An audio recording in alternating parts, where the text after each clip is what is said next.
Waalaikumsalam warahmatullahi wabarakatuh.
Tentang budaya positif.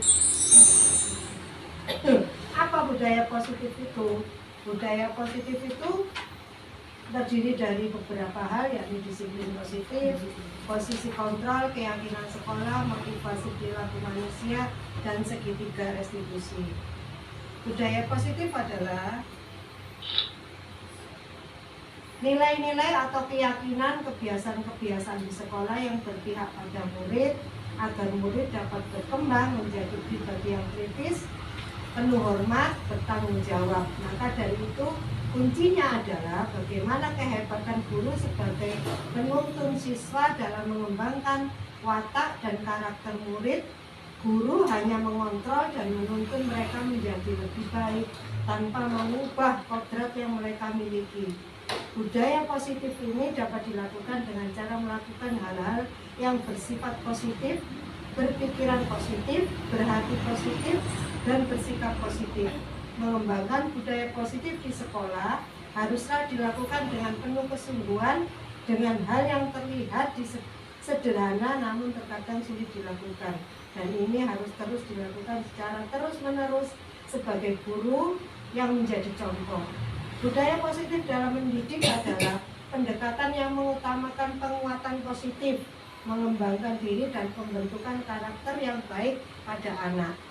Ini dilakukan dari guru dulu, mempunyai budaya positif, pola pikir positif yang nantinya bisa ditularkan kepada anak-anak. Selanjutnya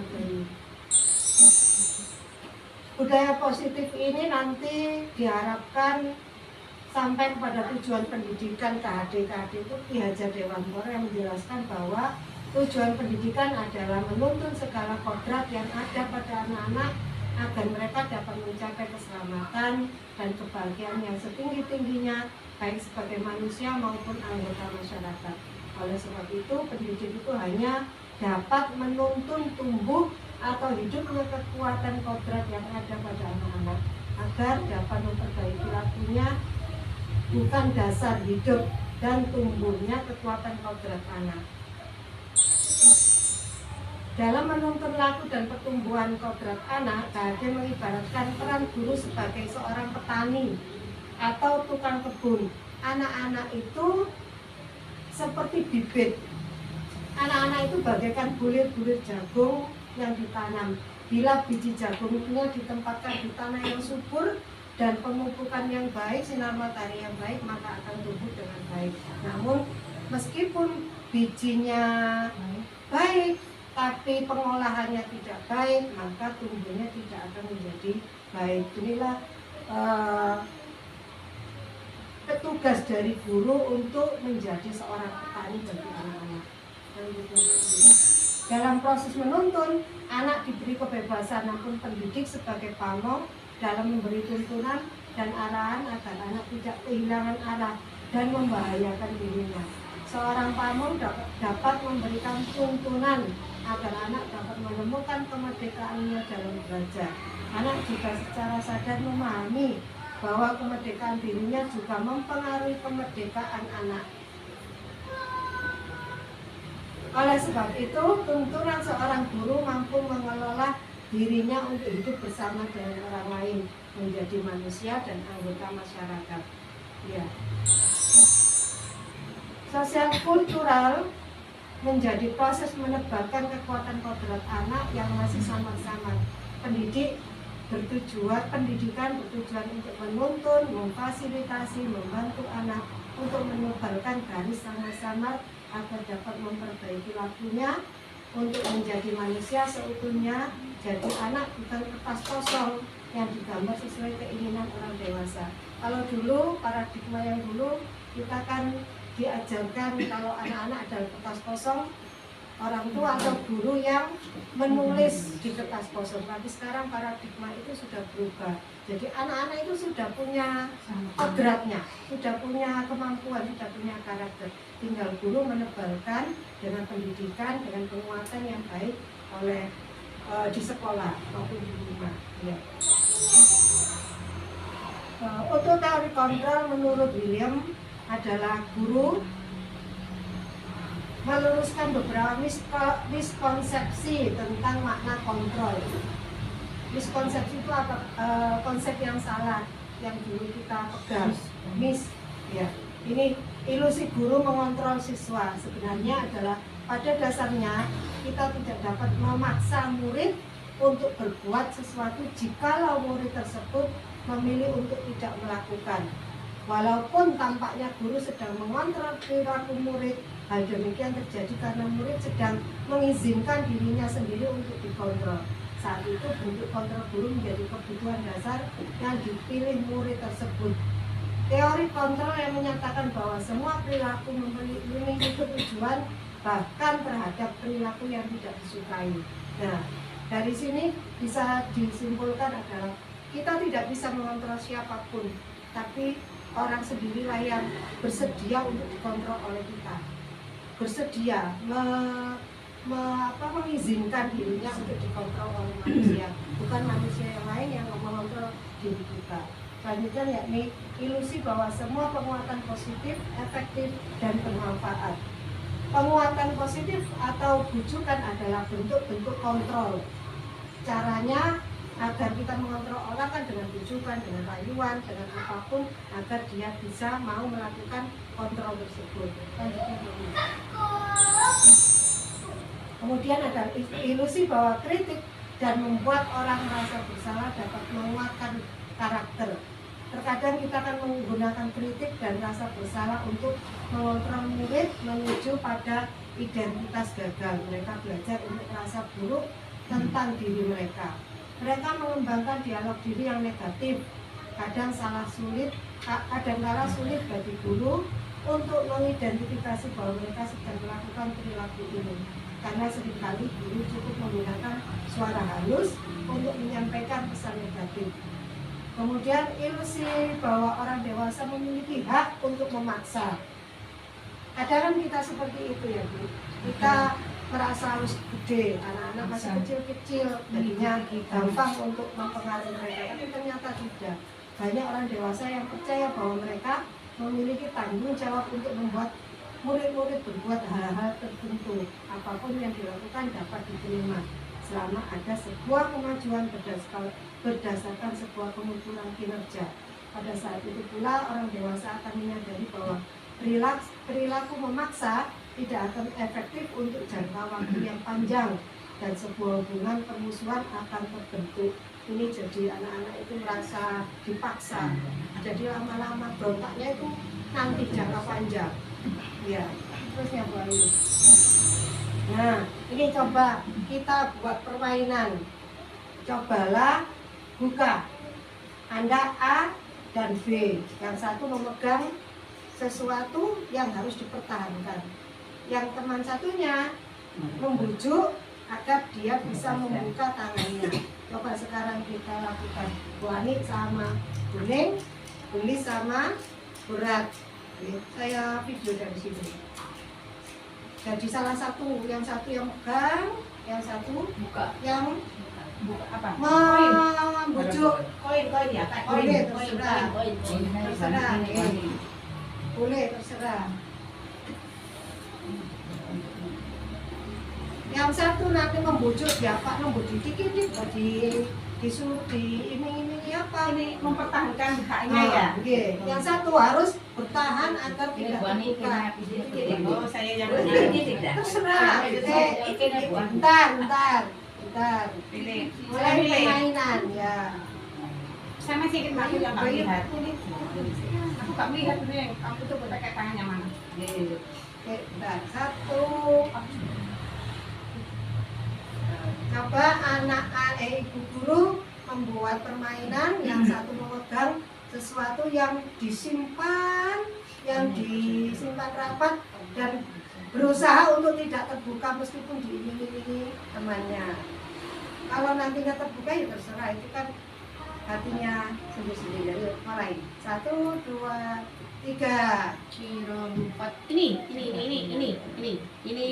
Yang ini pasti ini. Ini uangnya di sini.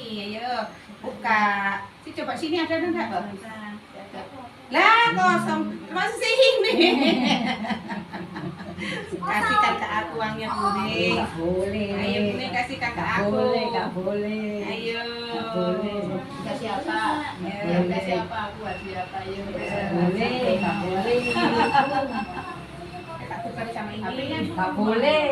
Tak tukar sama Nggak boleh. Nah, tak ajari membuat ini. Nggak boleh. Ayo, ajari membuat TikTok. Nggak boleh, ini milikku. Ini Ajari milikku. buat aplikasi yang lain, IG. Ayo, aku bisa. Nggak Ayo. boleh, nggak boleh, ini Ajari. milikku. Nggak boleh, ini milikku. Aku lihat Caca. Mau diajak makan-makan juga. Tak kasih ya. Sekarang Bu Ani sama Bu Ning. Berhasil apa tidak Bu Ani? Tidak berhasil. Nggak boleh, ini milikku. Ini Nggak mempertahankan boleh. haknya. Udah saya Ini bujuk, nggak mau kasih HP, HP, nggak mau nggak HP, nggak mau. Medit, Bune. Nggak mau. Ini saya, ini milik saya. Oke, Bu Ning mempertahankan Ya. miliknya. Nggih, sekarang Bu Rat sama Bu Lis Ya. dapat Bu. Dapat Bu, ini Bu. Kenapa? Ini saya bujuk. Diajak makan-makan ya Bunda. Ya mau ya. Mau. Nasi Lepas kuning medit. Iya, Sayang dah. mau diajak makan-makan langsung di depan ini boleh. Buka balik. Nah, dari sini kita kan sudah tahu bahwa kita tidak bisa mengontrol Dirinya sendiri. kita tidak dapat apa yang bisa diambil. Slide selanjutnya Bu Andi. Slide selanjutnya. Nah, apakah Anda atau B membuka kepalan tangan Anda? Mengapa? Apa alasannya? Kuning, kenapa alasannya tadi? Itu tadi kan milik saya, Bu Idam. Jadi tidak saya kasihkan sama Bu Ani. Tetap milik saya, nggak mau saya. Walaupun ditukar sama HP, nggak mau. Sepeda motor mau. Nggak mau. Bukan haknya, tidak mau. Iya. Oke, kalau Bura tadi Saya mau dibujuk diajak makan-makan mau. Saya kan kasih ya teman-teman. nah, kesimpulannya apa? Kesimpulannya? Ya bisa mempertahankan haknya walaupun dibujuk. Termasuk anak itu mempunyai apa? Belas kasihan. Mempunyai prinsip yang kuat pada dirinya. Kita kembalikan ke teori kontrol tadi. Bagaimana? Bahwa yang bisa mengontrol itu adalah dirinya sendiri. Bura tadi membuka karena dia rela untuk Diajak makan-makan. rela membuka tangannya karena kemauan sendiri, Iya, karena iya, mau iya. diajak untuk makan. Itu berarti itu adalah contoh bahwa kontrol itu Kita ada, sadar. kita tidak bisa dikontrol oleh siapapun. Yang bisa mengontrol itu adalah diri Diri sendiri. Itu intinya. Pinter. Satu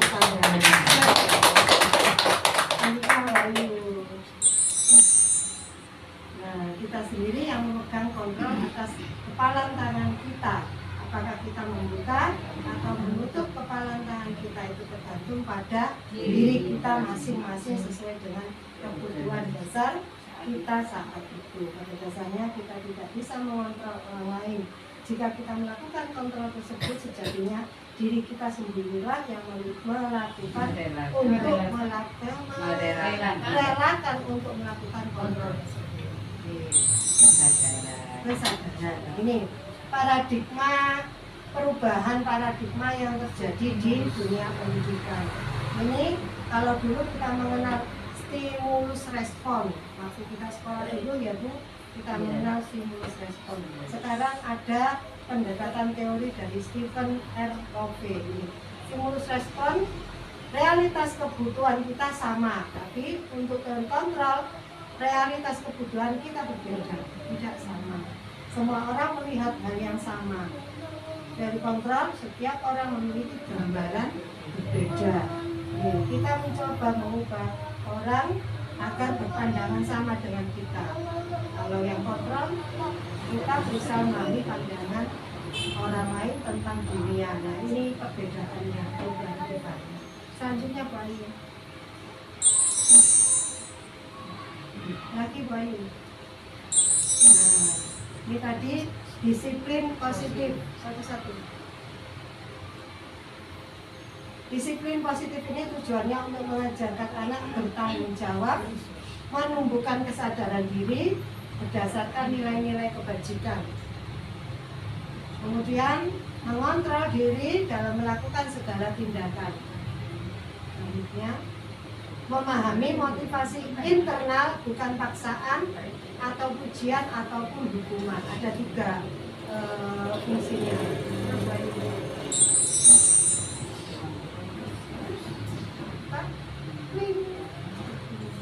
Nah, ini motivasi perilaku manusia itu ada 3. Untuk menghindari tindakan ketidaknyamanan atau hukuman. Yang kedua, untuk mendapat imbalan atau penghargaan dari orang lain. Yang ketiga, untuk menjadi orang yang mereka inginkan dan menghargai diri sendiri dengan nilai-nilai yang mereka percaya. Yang 2 ini adalah motivasi eksternal dari luar. Jadi jika melakukan sesuatu karena imbalan atau karena takut dihukum, itu adalah eksternal. Ada faktor lain yang mempengaruhi orang melakukan hal itu.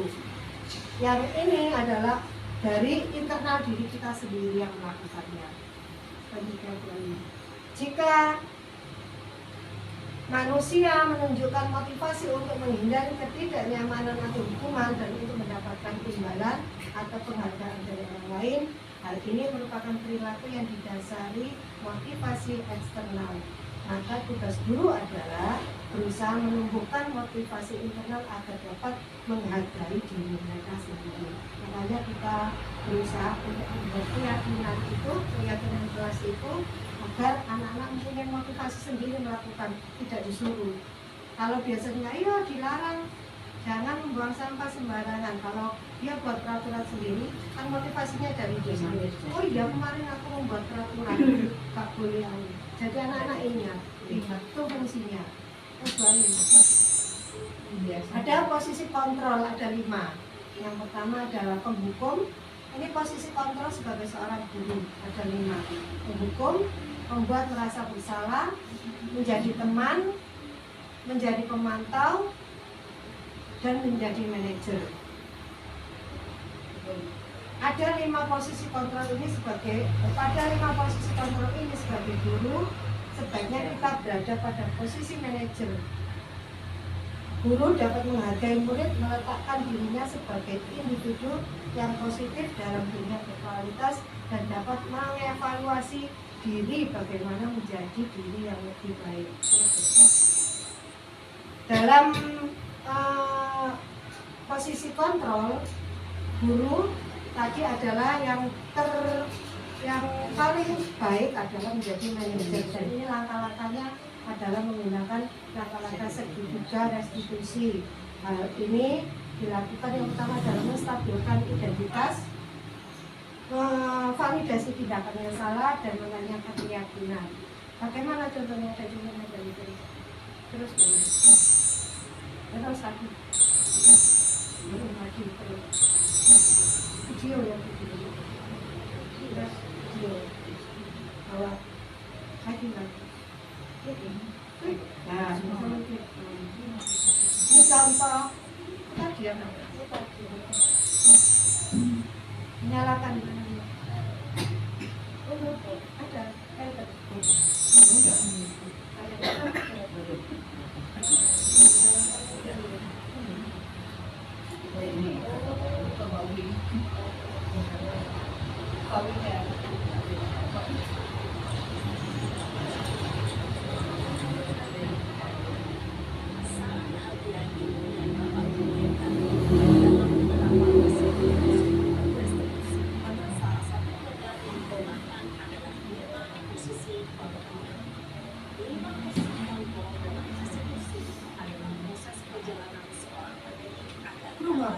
Enggak, kurang fresh.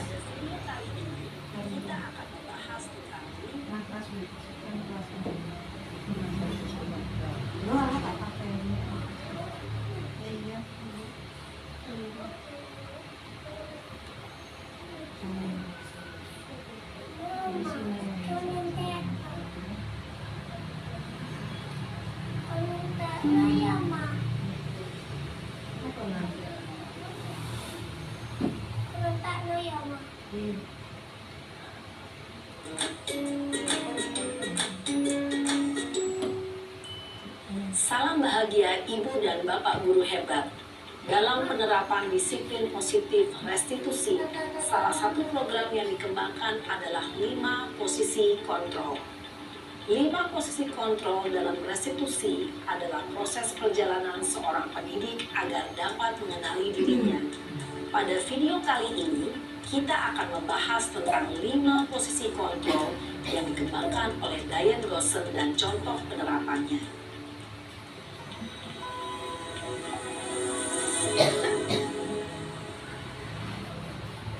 5 posisi kontrol itu adalah 1.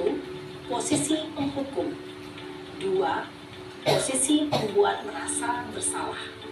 3. Posisi teman. 4. Posisi pemantau atau monitor. Dan 5. Posisi manajer. Untuk lebih memahami kelima posisi tersebut, mari kita saksikan kasus Naren yang terlambat hadir 20 menit di sekolah dan melihat bagaimana kelima posisi kontrol dalam menghadapi masalah tersebut.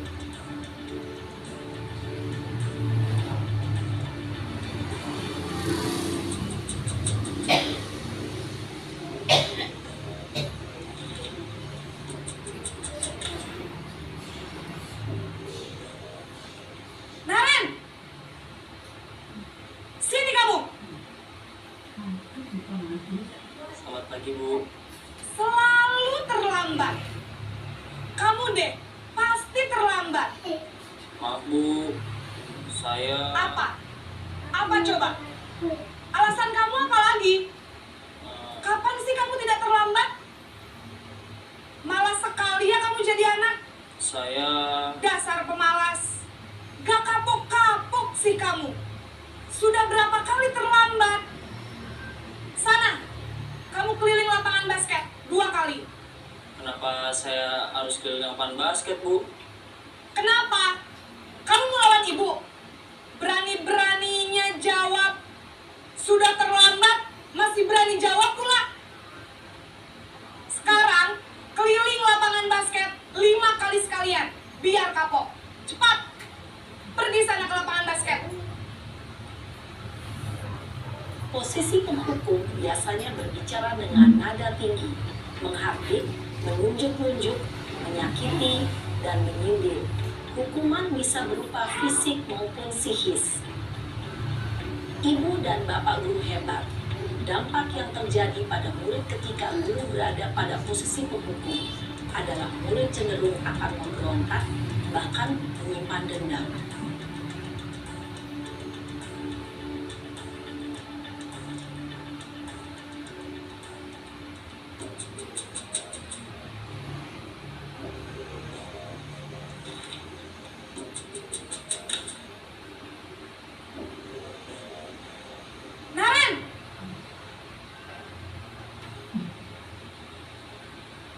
Selamat pagi, Bu.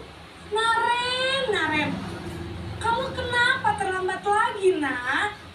Ya Tuhan, Naren, kamu senang ya bikin ibu susah ya? Kalau kamu terlambat lagi, nanti ibu yang ditegur bapak kepala sekolah, nak. Disangka ibu tidak bisa membina kamu. Duh, gimana ini? Maaf, Bu. Duh, Gusti Naren, kamu suka ya kalau ibu ditegur bapak kepala sekolah? Terus, sekarang ibu harus tulis apa ini di buku absen? Ini kamu sudah sering terlambat loh. Ibu harus apa coba? Maaf, Bu. Maaf sekali. Ya sudah, lain kali jangan bikin ibu susah lagi ya, nak ya. Ibu tidak akan kuat lagi kalau kamu begini terus. Bisa jantungan kalau ibu tegur bapak kepala sekolah. Sana cepat ke kelas. Maaf ya, Bu. Maaf sekali.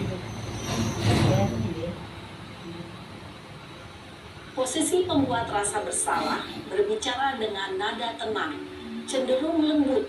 Namun kata-kata yang diutarakan membuat murid merasa menjadi orang yang gagal, memandang buruk dirinya sendiri, merasa tidak berharga, dan tidak sanggup membahagiakan orang lain. Ketika guru mengambil posisi pembuat rasa bersalah, murid akan menganggap dirinya yang bersalah dan ia akan menyimpan emosi negatif tersebut di dalam dirinya.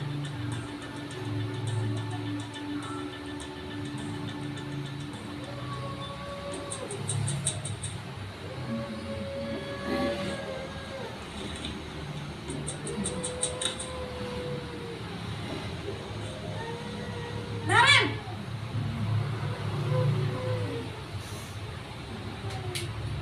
Selamat pagi, Bu. wah, sudah jam berapa ini, nak? Terlambat lagi ya, sayang. Iya, Bu. Habis ibu saya lupa bangunkan saya, Bu. Kamu malah menyalahkan ibu kamu. Kamu bukannya anak yang larinya paling kencang. Kok terlambat sih? Iya, Bu. Saya memang terlambat bangun tadi. Jadi, biarpun saya lari kencang, tetap gak kejar, Bu. Ya sudah sana. Nanti lain kali larinya lebih kencang lagi ya. Biar gak terlambat lagi. Bikin seneng ibu. Demi ibu. Bisa kan? Bisa lah, Bu. Ya sudah sana masuk kelas. Ibu beresin urusan absen kamu. Kamu ini ada-ada saja. Dalam posisi teman, guru berbicara dengan nada suara ramah, akrab, cenderung bersenda gurau untuk menjaga suasana tetap santai. Murid akan merasa senang, aman, dan akrab dengan guru. Identitas yang tercipta adalah identitas sukses atau berhasil. Namun, perlu diingat, karena ini masih dorongan eksternal, maka ada faktor ketergantungan dari murid kepada orang tertentu. Di sini, guru absennya, sehingga di lain waktu, murid bisa berperilaku baik, namun hanya kepada orang-orang tertentu saja.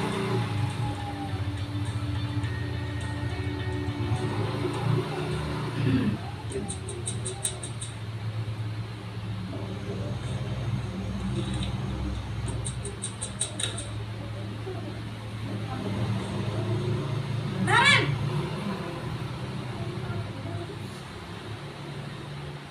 Selamat pagi, Bu. Naren, apa peraturan sekolah kita tentang jam berapa kita harus masuk sekolah, nak? Kita harus di sekolah jam 7, Bu. Iya, betul. Sekarang sudah jam 7.20. Naren sudah tahu konsekuensinya jika terlambat hadir. Paham, Bu. Saya harus tinggal kelas pas jam istirahat selama 20 menit. Iya, benar. Konsekuensinya demikian. Jadi nanti jam 9.30 pas istirahat, kamu harus tinggal di kelas, kerjakan tugas tambahan untuk ketertinggalan kamu, ya? Baik, Bu. Posisi pemantau mengandalkan penghitungan atau data untuk mengontrol murid. Guru mengarahkan murid berdasarkan peraturan dan konsekuensi. Seorang pemantau menunjukkan bahasa tubuh dan ekspresi wajah yang datar dan cenderung formal.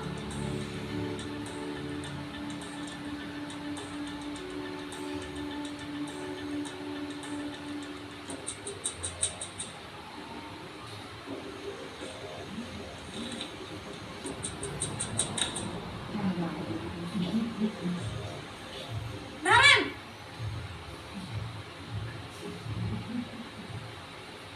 Selamat pagi, Bu. Selamat pagi, Naren. Maaf, Bu. Saya terlambat. Iya, sekolah masuknya jam 7, sekarang sudah jam 7.20. Jadi sekarang bagaimana ini, Naren? Maaf, Bu. Saya lupa setel alarm saya semalam. Baiklah, menurut kamu, keyakinan sekolah yang mana yang perlu kamu tingkatkan? Menghargai diri sendiri dan orang lain mungkin ya, Bu. Setuju. Jadi, apakah Naren meyakini prinsip saling menghormati tersebut? Iya, Bu. Saya meyakininya. Apakah Naren bersedia memperbaiki masalah keterlambatan ini? Bersedia, Bu. Bagaimana kamu akan perbaiki masalah keterlambatan ini? Saya akan coba untuk tidak lupa menyetel alarm saya, Bu. Baik, kalau Naren akan menyetel alarm di rumah, ada orang yang kira-kira bisa bantu mengingatkan tidak? Ada, Bu. Kata saya, Kak Emma. Ada lagi selain Kak Emma? Selain Kak Emma, ada ibu saya. Baik, jadi yang mengingatkan Naren adalah Kak Emma dan Ibu ya. Kira-kira akan mulai setel alarm kapan nih, Naren? Setelah pulang sekolah, akan segera saya lakukan. Baik, jadi Naren akan setel alarm untuk bangun besok pagi dan akan diingatkan oleh kakak dan ibunda Naren ya. Ada lagi yang mungkin perlu dilakukan, Naren? Agar tidak terlambat bangun lagi. Tidak ada, Bu. Baik, Naren. Terima kasih untuk kerjasama kamu. Sekarang kamu mau kembali ke kelas untuk belajar.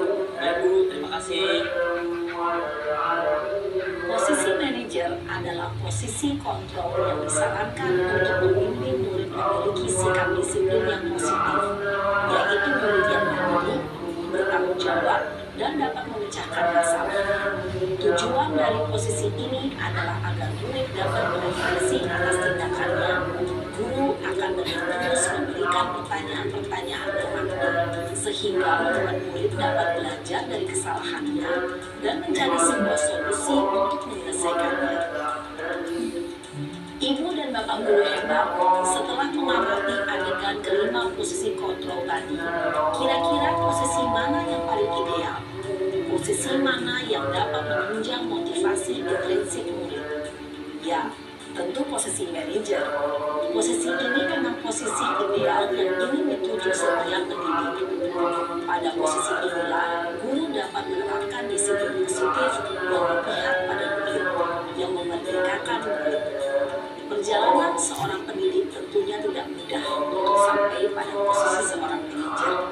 Namun, tujuan kita pasti, yaitu menciptakan murid-murid yang mandiri, merdeka, dan bertanggung jawab. Semoga penggambaran 5 posisi kontrol yang telah diperlihatkan ini dapat menjadi ajang refleksi bagi kita semua, agar dapat terus mengasah dan menerapkan disiplin positif yang memerdekakan murid. Mari terus berlatih dan bersemangat. Selamat menerapkan. Salam dan bahagia, Ibu dan Bapak guru. Hebat.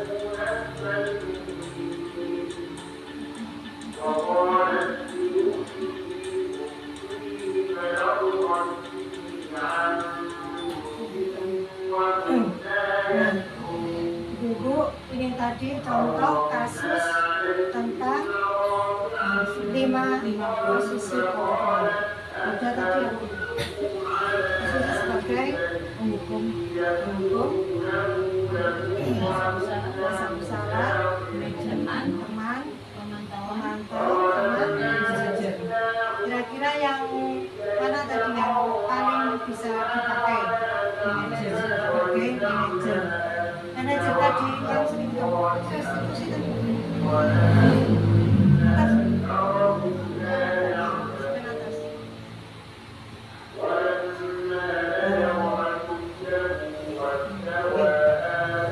Dari kejadian tadi,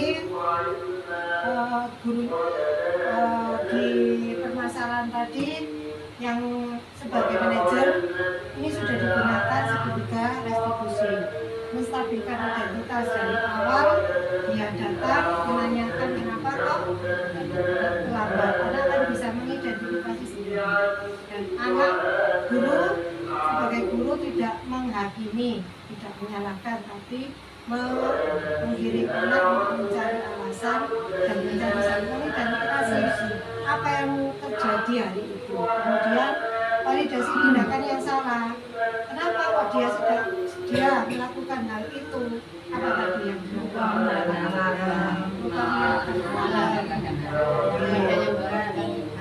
kemudian untuk yang ketiga adalah menanyakan keyakinan. Tadi sudah ditanyakan tentang keyakinan apa yang dilanggar oleh narasumber. Menghargai, ya, menghargai orang lain, menghargai waktu. Kemudian yang terakhir, dia diminta untuk membuat apa?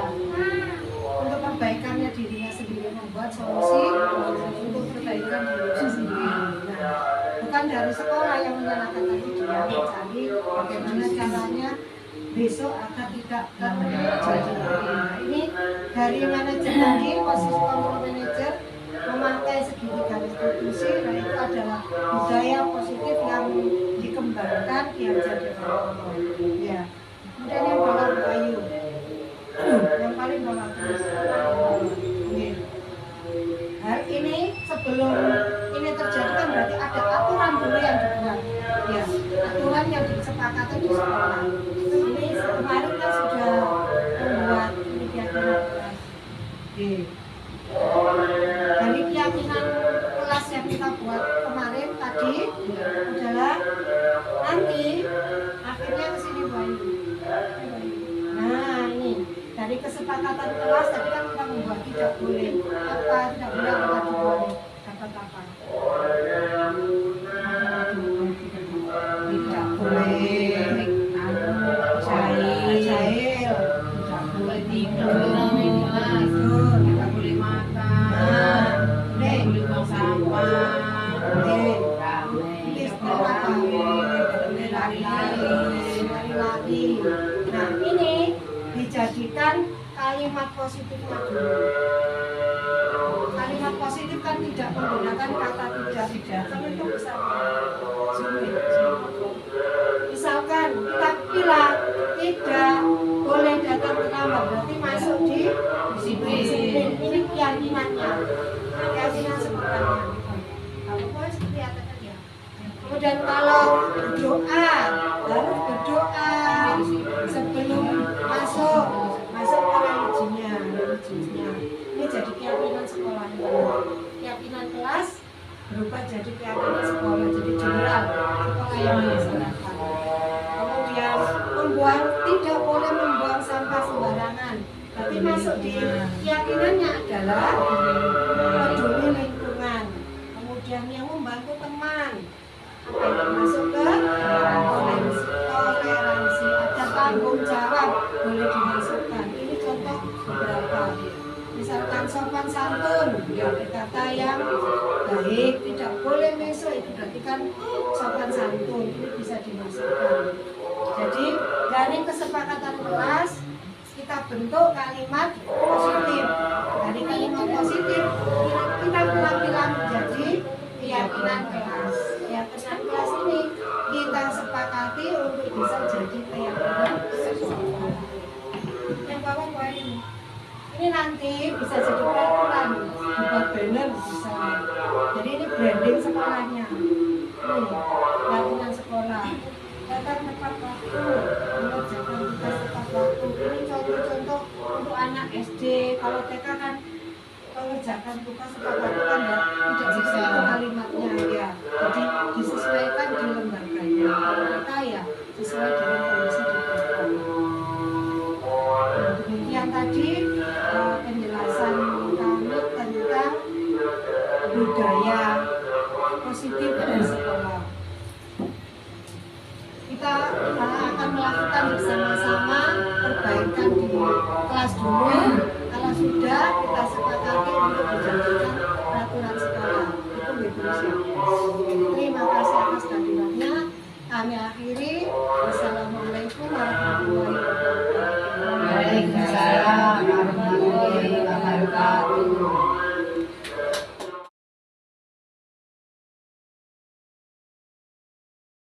kilo 4 ini pasti ini uangnya di sini, ayo buka. Coba sini ada enggak Bang? Lah kosong, masih sini. Kasihkan ke aku uangnya Buning. Boleh. Ayo Buning kasihkan ke aku. Nggak boleh. Ayo. Dikasih apa? Ya, dikasih apa? Buat siapa? Ayo. Nggak boleh. Tak tukar sama ini. Nggak boleh. Tukar sama Nggak ini. boleh. Tak ajari membuat ini. Nggak Ayo, boleh. ajari buat TikTok. Ini Ajari buat aplikasi yang lain, IG. Ayo, aku bisa. Nggak Ayo. boleh. Ini Ajari. milikku. Nggak boleh. Ini milikku. Aku lihat Caca. Mau diajak makan-makan Bunda. Tak kasih ya. Oke. Oke, sekarang Bu Ani sama Bu Ning. Berhasil apa tidak Bu Ani? Berhasil. Kenapa? Nggak boleh ini milikku. Buning mempertahankan haknya. Oh, Udah Buning, saya nggak saya boleh. Nggak mau kasih HP, HP, nggak mau nggak HP, mau. nggak mau. Nggak mau. Tidak ini milik saya. Oke, Bu Ning mempertahankan miliknya. Oke, sekarang Bu Rat sama Bu Lis. Dapat Bu. Dapat Bu. Kenapa? Diajak makan-makan ya. Senang makan-makan. Iya. Buning kredit. Gitu. Oke. Mau diajak makan-makan.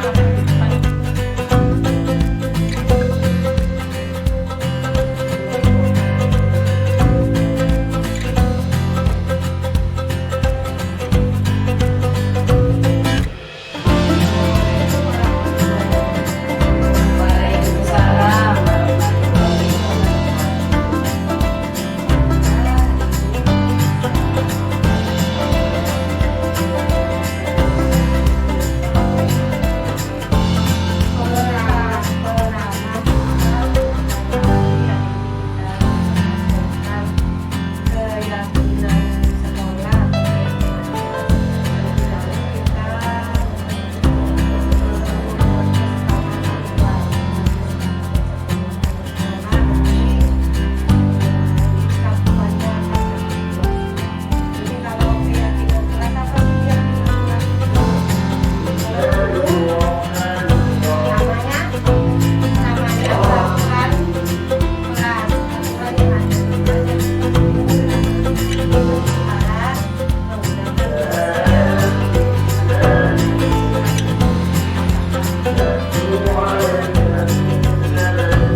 satu, tepuk dua, tepuk tiga.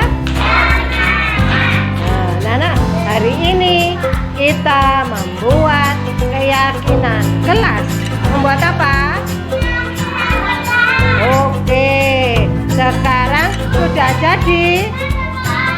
Sudah jadi apa belum? Sekarang kita tempelkan satu-satu ya. Aisyah, berdiri sayang. Nah, Aisyah buat peraturan apa? Tidak boleh bertengkar. Terus tempel di sana. Aisyah punya aturan tidak boleh bertengkar. Oke, terima kasih. Tempel itu pakai selasi. Pakai selasi. Oke, terima kasih Mbak Eli. Oke, Mbak Eli nulis apa? Tidak boleh membuang sampah. Oke, yuk ditempel.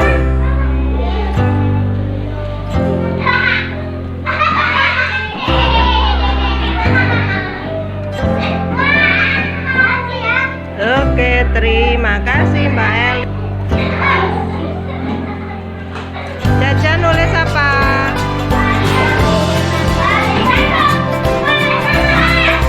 Oke.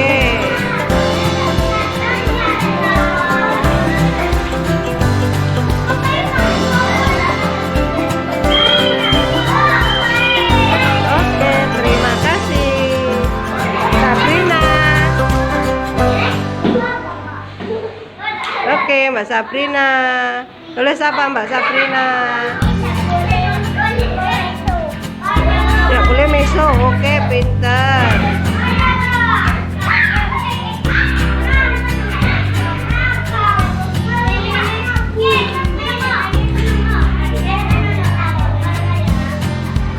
Terima kasih Mbak Sabrina. Alin mana tulisannya? Tidak boleh dibaca. Oke, ditempel. Oke, terima kasih. Aisyah main suara.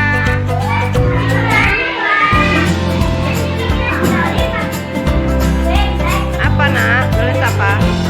Merapikan buku. Oke.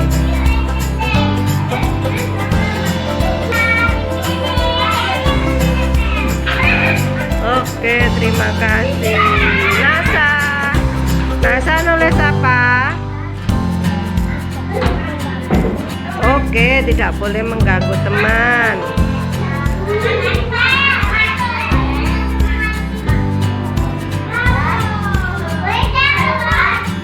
Terima kasih Mbak Nasa. Oke, masih Hap. Siap. Siap buat apa?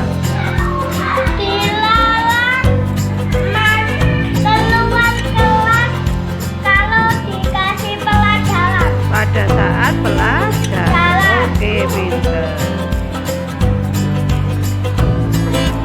Oke, terima kasih. Kami. Nah, kami nulis apa? Tidak boleh lari-lari. Oke. Aki, buat apa? Oke, boleh buat sama lagi. Ya, tempel.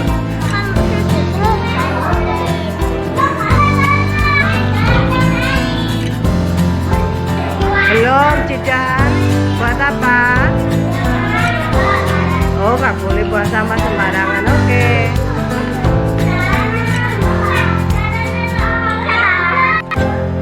Cika buat apa? Apa itu? Bunyinya apa? Tidak boleh bertengkar. Oke, pun ditempel. Oke, ayo. Apa? Apa buat apa?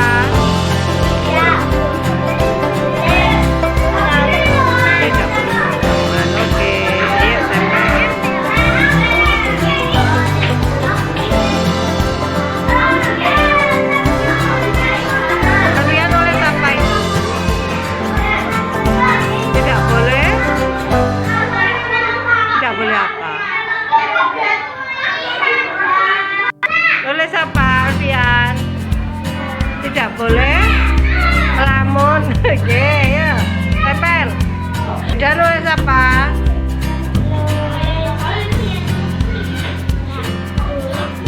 Oke, udah tempel. Amira nulis apa? Tidak boleh duduk meja. Oke.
Mantap Bu. Iya Bapak. Kamu tahu siapa? Tahu nggak? Belum tahu. Apa ya Pak? Masa nggak tahu? Dari teman-temanmu. Iya sih Pak, saya tahu. Nah, itu sudah tahu. Iya Pak. Tadi waktu belum sampai selesai, saya tinggal keluar Pak.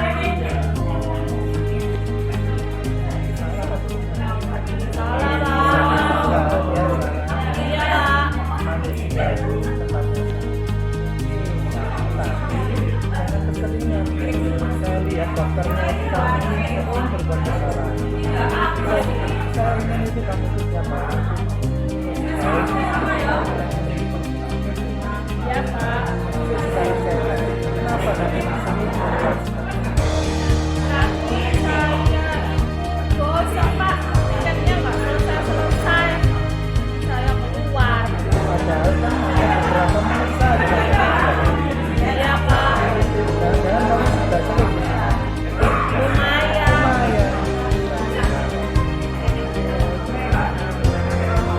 Ya, sekarang apa yang kamu lakukan di sini? Bisa Pak. Apa yang kamu lakukan? Keyakinan kelas yang melanggar itu kelas berapa? Karena Bapak yakin segala kegiatannya Nah, iya Pak.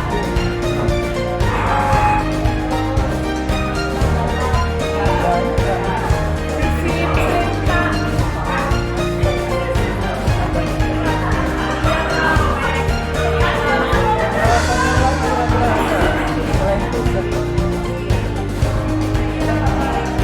Ada sih Pak, mama bosan saja.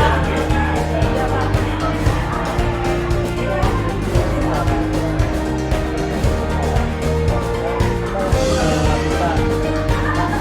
Ya, saya akan menyelesaikan ini. Baik Pak, bakal tinggal dulu. kalau misalkan yang kamu lakukan tadi apa yang kamu Saya janji Pak, ya akan mulai lagi. ya Saya juga atur kegiatan saya yang saya tinggalkan. konsekuensi kalau lain kali melakukan lagi konsekuensi ke teman-teman ini bukan ke saya. Ya Pak, Apa konsekuensinya? seminggu Pak. Tiket seminggu loh ya. Pak. Jadi Nah, saya harap setelah ini kamu tidak mau lagi membuat kesalahan